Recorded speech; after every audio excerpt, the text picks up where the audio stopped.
nós temos aqui o nosso tema principal desta semana, que é os retro games. Os jogos antigos, e o estudo dita que cerca de 87% de old media já foi perdida no tempo. Eu não sei qual é a veracidade deste statement, o estudo mostra que realmente é verdade, e eu acredito que seja verdade também. Porque há muito jogo antigo. Parece-me um pouco alto. Acho que é alto, porque assim, nós temos que ver que no Japão tiveste, lá está, voltando a Nintendo, Game Boys e afins, tiveste muita mídia que foi efetivamente perdida. Porque o Japão era um grande pumper de mini-jogos que saíram no Game Boy. Não esqueçam que estamos a falar de clássicos. Exato. Não estamos a falar de jogos. Importante ressalvar que o estudo em si também ressalva que isto é muito pouco orientado para grandes hits do gaming. Não é? Ou seja, eles estão a falar mais de um ponto de vista numérico absoluto. Efetivamente perdeu-se muita coisa, porque obviamente os grandes clássicos... Ninguém se esquece. E tu consegues ter acesso a eles de uma forma ou de outra.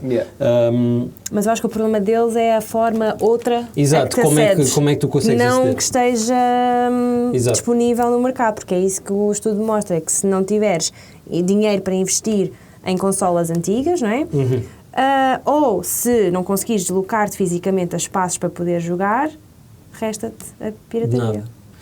Mas neste caso... é o que basicamente é isso. Estamos extremamente a favor da pirataria enquanto método de conservação. Lá está, pirataria e emulação. Daí o grande segue. Porque a emulação também tem aqui uma grande conversa por detrás disto tudo. Porque a emulação, para toda a gente, acho que virtualmente para todos os usuários, é vista com muitos bons olhos. É uma maneira de preservar a mídia, é uma maneira de jogar jogos que nunca tiveste a oportunidade de jogar. Por exemplo, eu neste momento não tenho hipótese de arranjar uma SNES ou uma Sega Mega Drive, whatever, e quero jogar os jogos dessas consolas, mas a emulação é a minha única salvação. No entanto, as empresas dizem, não, tu não podes emular porque emular não é ético e é ilegal e está-nos a roubar dinheiro. Há aqui uma grande discussão para ser tida também a nível de emulação, e acho que tu tens aqui um cavalo nesta corrida, sim, não é? Na questão da emulação. Em primeiro lugar, que eu saiba, tu não tens maneira nenhuma de comprar uma Super Nintendo nos dias de hoje diretamente à Nintendo. Não está. Ou seja, não são fabricados. Pronto, portanto, só aí já estamos a recorrer a tudo o que seja mercados secundários, de colecionismo, retro gaming, etc. Agora, eu pessoalmente, eu gosto de diferenciar a parte da pirataria da parte da emulação. Porque a emulação as próprias marcas fazem. Tu tens, por exemplo, que é o fenómeno que foi as consolas mini, aquilo são consolas de emulação. Tanto quando usaste a Super Nintendo, eu pensei, bem, tecnicamente tiveste uma forma bastante acessível de... Eram 50€, não era? Mas isso aí é vendido pela própria Nintendo. Essa é. E ela vem com 20 ou 30 jogos, ou o que é, todos eles clássicos, todos eles recuperados pela Nintendo. Sim. Isso aí é a emulação feita da maneira que as empresas querem que seja feita. São literalmente Raspberry Pis dentro de uma caixinha que parece uma Nintendo. Mas as pórticas não funcionam sequer. Mas claramente é tudo desenhado. Este estudo não é bem direcionado para aí, né? Eles falam muito mais dos Game Boys, certo. Eu que acho é que é muito o mais seguinte, difícil. Uma coisa em relação à parte ética, acho que é a mesma questão de músicas, cinema, etc. Não é? Agora, eu acho que aqui estamos a falar de coisas que muitas delas tu já não podes comprar, porque tens muitos jogos que tu nem sequer nas Nintendo eShops, nem na PS Plus, ou seja, tens jogos que estão no limbo que tu não acedes de maneira nenhuma. Não é um dos exemplos que dão no estudo mesmo. Sim, aliás, até porque às vezes nem sequer é por uma... Eu, por exemplo, às vezes costumo queixar um pouco da PlayStation, no sentido em que, porque é que eles não metem mais jogos da PlayStation 1, na PlayStation 2, no Premium? Há tantos clássicos que não podem pôr, mas muitas vezes há certos clássicos que não podem pôr, porque basta ali a banda sonora ter ali uma coisa que a licença já passou, não foi renovada, não podes pôr o jogo. Portanto, aí eu dou desconto. A questão é que uma coisa é tu não podes, não querem.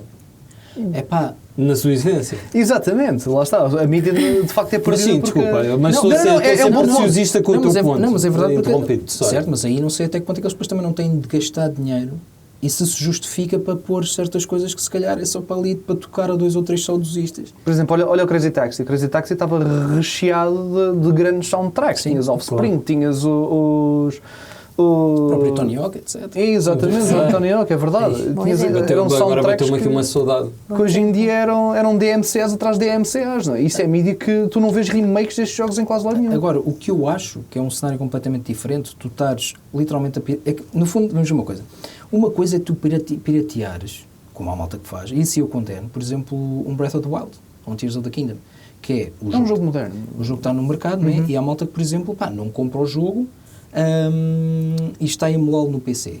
Tu aí realmente, é o termo, estás a roubar, não é? Porque houve investimento para fazer aquele jogo, houve developers, houve toda uma equipa o trabalho das pessoas que trabalharam para aquilo. Agora, se tu estiveres a resgatar um jogo dos anos 80, é que tu não vais vender aquilo, tu vais literalmente, só queres jogar aquilo. Eu sei, aqui a questão da emulação, o que está, isto já foi uma coisa que já foi a tribunal há uns anos atrás e ficou legalmente determinado. Os próprios emuladores não são ilegais. Tu podes criar um software de emulação e é perfeitamente legal, apesar de...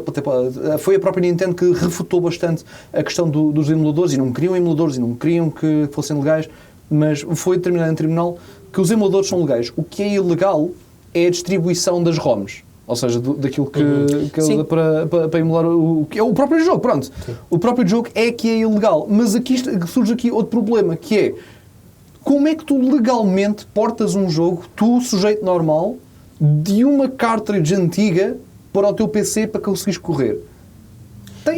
Como é que fazes o processo ou como é que podes fazer? Não, eu acho que ele não está a perguntar literalmente como é que é o processo. Esse é outro dos desafios de preservar os jogos. A questão era retórica. De maneira legal não o podes fazer. Isso é o mesmo que... Tecnicamente, quando compras, tu estás a comprar algo que diz lá no seu disclaimer, não pode ser, não pode ser copiado ou ser utilizado. Aliás, tecnicamente... Até meio que nem podes emprestar os jogos, estás a ver? Se tu fores à minúcia da letra... Exatamente. Tu quando compras um jogo, ou um CD de uma banda, ou um filme, tu não estás a comprar o jogo não é teu. Aquela coisa de estás a comprar uma cópia só. A cena que estás a comprar plástico é literalmente o que estás a comprar. Estás a comprar o CD. Aquilo que tu estás a comprar é o direito de tu poderes correr aquele software naquela plataforma. É só isso que estás a comprar. O jogo nunca é teu. O jogo é sempre... Pronto. Só que... Não ficas com uma share. Só que lá está. Eu, por exemplo, eu sou suspeito aqui porque eu coleciono jogos retro. Certo. E uso e abuso da emulação. Mas é assim, Certo, mas tu tens os jogos para justificar que os estejas a emular. Não, pelo contrário. Eu já houve jogos que eu comprei para a minha coleção graças à emulação. Pois. Jogos que eu joguei, jogos que eu experimentei. Falei isto, gostei disto. Olha, isto era um título comercial em um lugar na minha coleção. Vou ver se encontro o jogo. Ok. Já me aconteceu isso. Fizeste o processo inverso. Jogaste primeiro através do emulador e depois decidiste comprar. Ok. Só que eu acho que é totalmente diferente tu estares a emular uma Super Nintendo ou estás a emular uma Nintendo Switch, que está no mercado. Sim. Eu acho que são dois universos completamente diferentes. Sim. Sim, essa parte da emulação acho nem acho que o argumento aqui, pronto, obviamente quem quer emular é porque provavelmente não tem 300 euros para dar para uma Switch, não é? Nem vamos entrar na legalidade das coisas. Estamos a falar aqui na recuperação. Eu também não tenho dinheiro para comprar um Ferrari. Mas tu não podes emular um Ferrari! Pois não, mas posso roubar um Ferrari. Tu ali estás a roubar... Faz-me lembrar aqueles ads antigos que haviam antes dos filmes. Tu não roubarias um Ferrari. Punível até 3 anos de prisão. Com aquela música assim muito Matrix. Sim. Não, mas o que eles falam aqui, sobretudo neste estudo, são as consoles e jogos que estão mais classificadas como abandonadas. E depois dão exemplos, como tu estavas a falar mesmo, a questão de, por exemplo, a Store da Nintendo 3DS ou da Wii U já não existe. E aí perderam-se N títulos, tu já não vais conseguir ter acesso. Eu acho que PlayStation Portable igual. É extremamente importante nós tirarmos aqui 2 segundos só para fazer aqui uma mini conversa, que acho que o termo... Isto é um estudo, na sua essência, sociológico. Isto não é um ensaio com um cariz político ou ideológico, não é? Isto é só constatar um facto. Acho que o termo clássico está aqui a induzir bastante em erro, porque na nossa cabeça... Talvez conotemos demasiado clássico como icónico. Vamos ver então clássico, jogos pré-2000, se calhar. Exato, acho que é mais num sentido puramente... Eles fazem 2010, se não me engano. 2009. Histórico, não é? Clássico no sentido de... é velho. É velho. Sim. Por isso é que eles próprios têm de fazer aquele disclaimer logo no início de isto representa uma fatia do mercado de jogos que não são assim tão conhecidos, não é? Sim. Eu acho que aqui nós conseguimos, atrevo-me a dizer que nós aqui no painel estamos todos em sintonia quanto à preservação de mídias. Que é necessário para este tipo de mídia. Mas a questão é é necessário, tipo, todos concordamos que se deve preservar, mas será que é assim tão necessário preservar este género de mídias antigas? Qual é que seria o propósito de preservar este género de jogos que já foram largados ao tempo? Olha, podes ver, por exemplo, a quantidade o impacto que tiveram. Sim, podes ver, por exemplo, para já é o valor histórico deles mesmos, porque foi graças a esses jogos que tens as coisas, tens hoje em dia. Permitiram catapultar para outras coisas. Isso é o mesmo que hoje em dia tens bandas como, sei lá, se calhar tens Slipknot ou Rammstein ou assim, que vais a pagar os Beatles. Tipo, acho que era um pouco por aí, não é?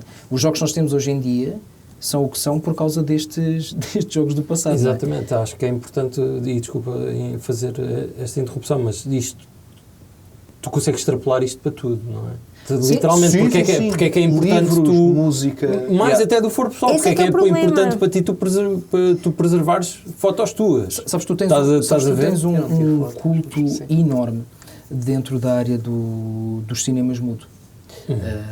Porque na altura, por causa das fitas, etc., há centenas e centenas de filmes, estou a falar tipo dos anos 10, anos 20, anos 30, etc., que estão perdidos porque só havia aquela cópia, só havia aquela bobina.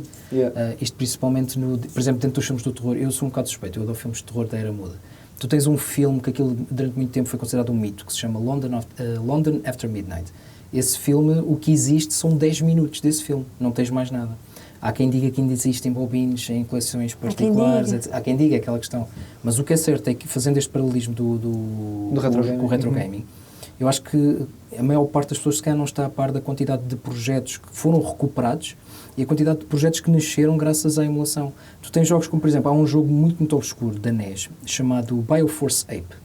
Aquele é um jogo absolutamente incrível para a NES. Tu olhas para aquilo, parece que estás a jogar um jogo ali inícios de Super Nintendo.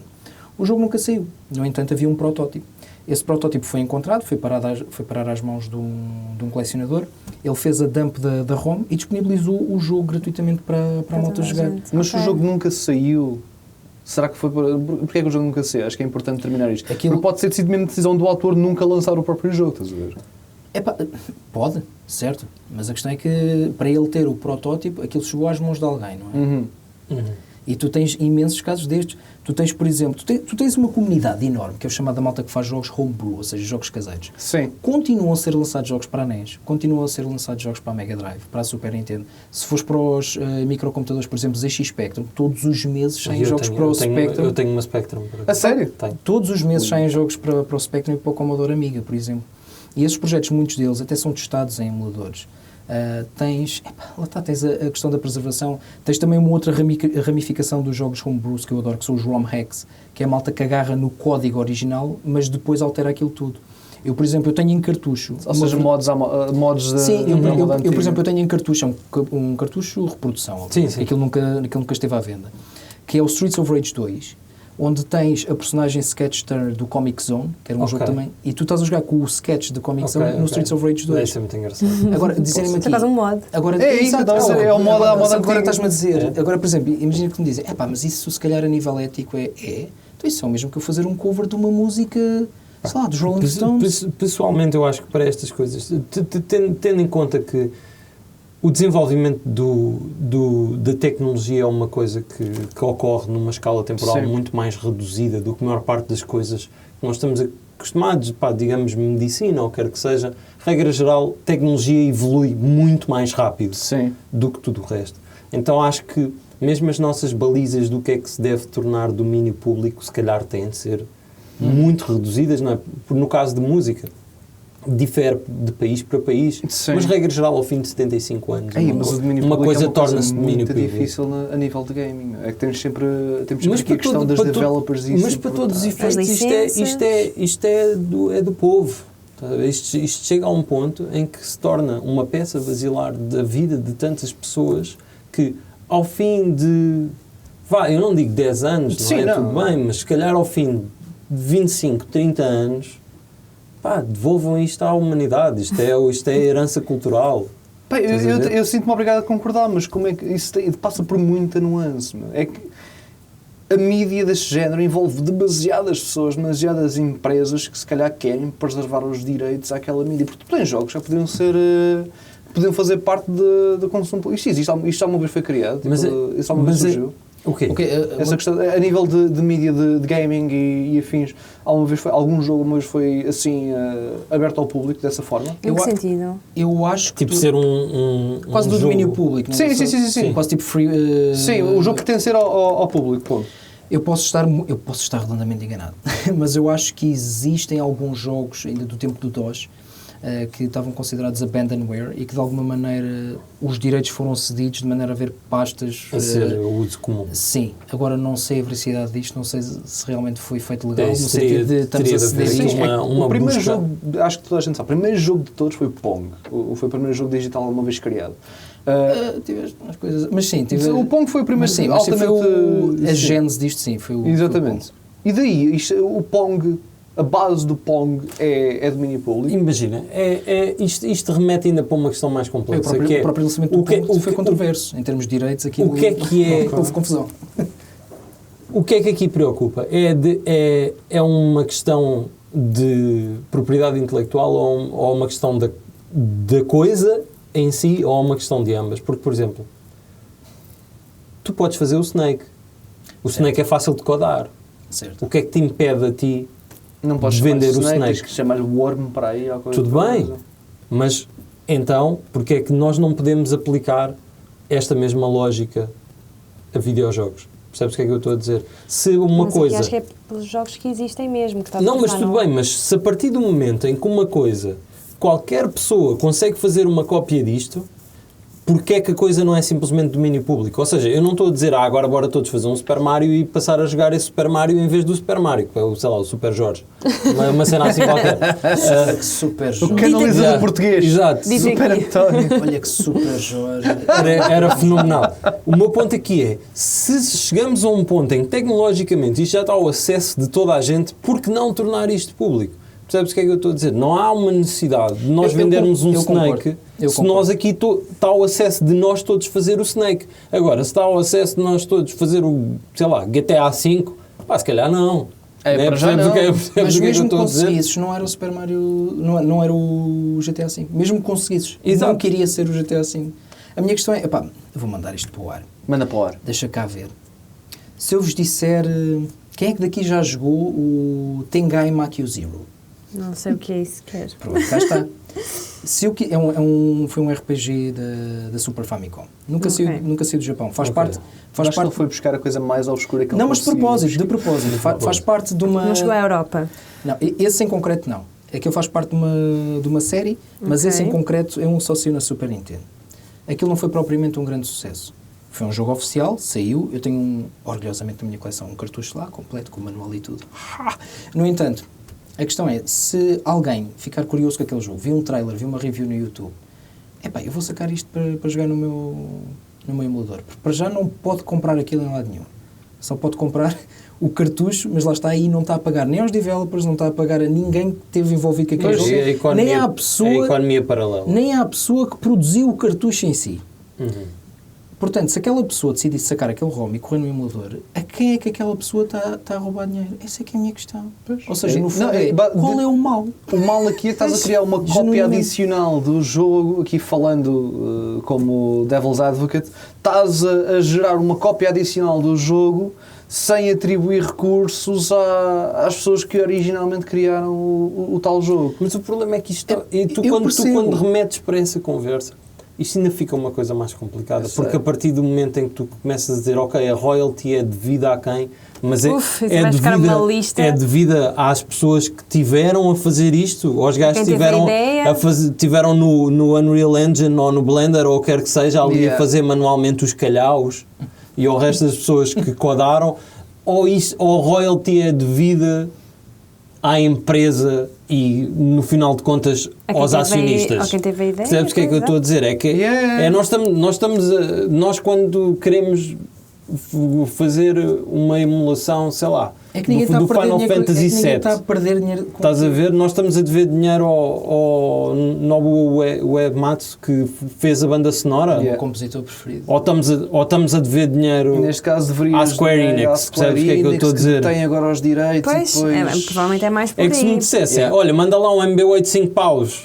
ao compositor, era mais provável eu estar preocupado com isso do que estar a pensar, pá, foi lá saber eu da Square Enix. Yeah. Eu quero muito saber da Square Enix. Atenção, se fizerem mais um Final Fantasy, mandem-me, ignorem tudo o que eu estou a dizer.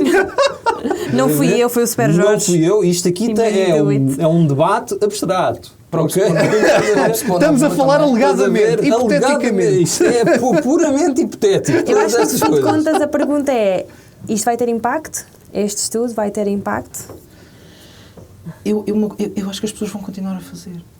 É porque como é que tu controlas? Não, nem é as pessoas que vão continuar a fazer e a tentar preservar e salvar e conseguir aceder aos jogos. Estou a dizer, isto vai ter algum impacto na acessibilidade que se tem a isso, ou vais continuar a ter só as vias de investir em retro, não é? Eu acho que impacto, este tipo de estudos em geral, isto é as mesmas coisas como estudos sobre as alterações climatéricas. Imediato. Eu acho que não há. Eu até alegaria mais que isto é mais semelhante a estudos que fazem em relação à estabilidade de uma espécie qualquer de animais. Olha, 70% desta espécie de animal já foi, tu ficas tipo, o melhor que fazer de volta. O melhor que tu consegues esperar deste tipo de coisas é que de alguma maneira vá criando uma consciencialização mais generalizada que isto é um problema e a partir daí com esperança que isto possa chegar ao intelecto de alguém que tem recursos para fazer alguma coisa acerca disto. Eu acho que também só agora é que basta uma começar, honestamente, porque as outras eu acho que iriam. Mas eu acho que só agora é que também se está a começar a criar essa consciencialização, pelo menos de...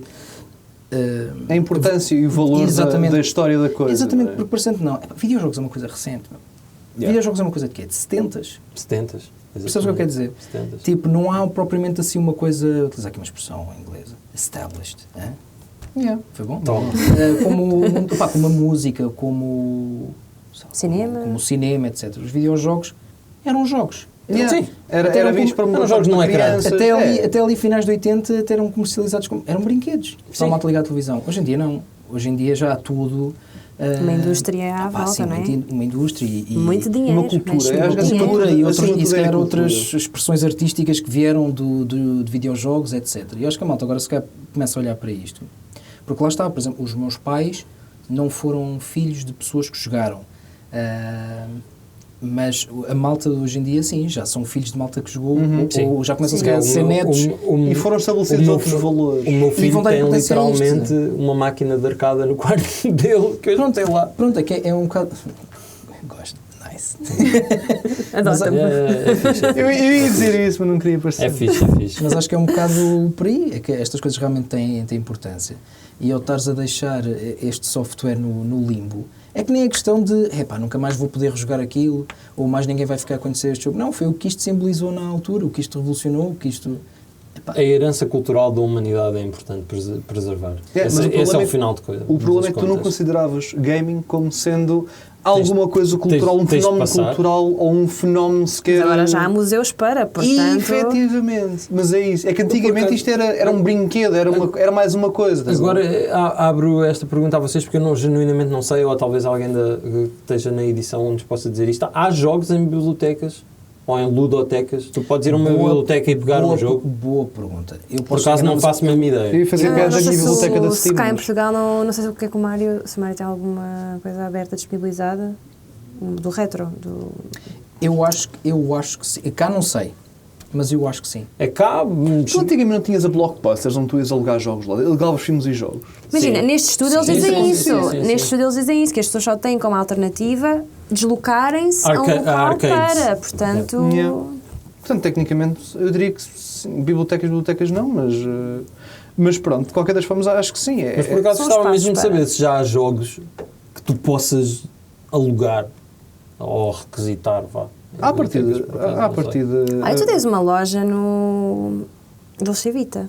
Espera aí. De jogos de... Eu acho que estava a perceber. Não sei se agora podes alugar ou não. Se era jogá-las. Se tu podes ir a uma biblioteca e requisitar videojogos para levares para casa. É exato, estou a falar literalmente isso. Se tu podes Isso existe. Existe? Isso existe, de certeza, sim. E o que é que há de espólio? Fazes ideia? Não sei o que vou dizer porque eu acho que a última vez que fiz isso, isto vai ser muito fora, mas na biblioteca de Idanha Nova, tu te falar sério. Estás a dever um jogo à biblioteca de Idanha Nova? Não estou, Ah, mas tinhas lá. Mas é os DVDs, etc, tinhas lá. Uau! Isso... Alugavas e trazias para casa e jogavas. Isso é grande assim. Próprios para Idanha Nova, é a minha segunda terra. Mas supostamente isto hoje em dia já não seria necessário, não é? Com a questão dos games on demand, do streaming, isso tens várias maneiras que invalida a existência dessas coisas físicas, não é? E acho que focar-te em jogos retro é demasiado nicho para ser viável para um espaço físico reter. Não sei, que agora tens de dar aqui uma ideia ao retro para ele agora abrir as portas da casa dele para começar a alugar os jogos dele. Retrobiblioteca. Retrobiblioteca. Retroteca. Ai, é espetáculo. Estamos a chegar aqui a alguma coisa, alguém que aponte isto lá atrás. No final de contas, é um arcade. Sabes quem vai ser a mascote? É isso. O Super Jorge vai ser. É o Super Jorge. Podemos só o Super, ou tipo Hiper Jorge? Pois é, podemos tirar, já que tiramos o Mário, tiramos também o Super, não é? Mas Mega Jorge. Para resumir, é importante efetivamente preservar aqui o gaming internacional e o gaming como parte de cultura, porque entretanto tornou-se um fenómeno cultural enorme e é mesmo importante que não continuemos a perder esta mídia e estes meios, porque é sempre alguma coisa que todos nós podemos revisitar. E uma indústria maior do que a cinematográfica e discográfica juntas. Exatamente. Envolve muitas peças, muitas moving parts. Não é? Eu ia dizer peças a mexer, mas não ia ter o mesmo sentido.